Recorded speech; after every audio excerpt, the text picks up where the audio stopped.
When Barbarella hit theaters in 1968, it instantly became a cult classic, remembered for its psychedelic visuals, sci-fi absurdity, and Jane Fonda's now iconic futuristic costumes, but behind the scenes, those outfits were a constant source of frustration and embarrassment for Fonda herself.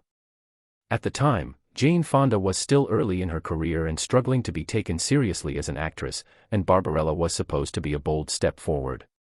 Instead, the film's revealing costumes turned the production into an uncomfortable experience she never truly enjoyed.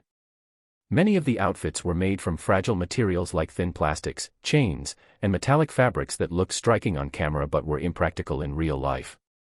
According to Fonda, several costumes simply would not stay in place, slipping, breaking, or falling apart between takes.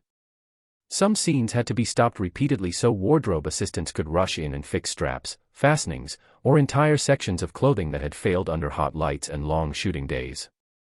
Fonda later admitted that she felt exposed and self-conscious, especially because the costumes left little room for movement or dignity. What made it worse was that the film leaned heavily on visual spectacle, meaning her body was often treated as part of the set rather than her performance being the focus.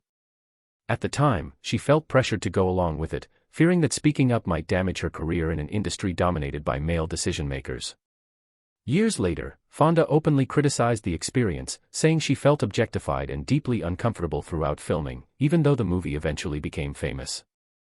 Ironically, while audiences celebrated Barbarella as playful and sexy, Fonda associated it with anxiety, insecurity, and a loss of control over her own image. She has since described the film as something she had to emotionally distance herself from in order to grow as an actress and a woman. Despite its lasting pop culture impact, Barbarella represents a turning point for Jane Fonda, not because of its success, but because it taught her how important it was to protect her voice, her boundaries, and her self-respect. What viewers saw as glamorous sci-fi fantasy was, for her, a challenging lesson in an industry that often prioritized spectacle over comfort, leaving her determined never to feel that powerless again.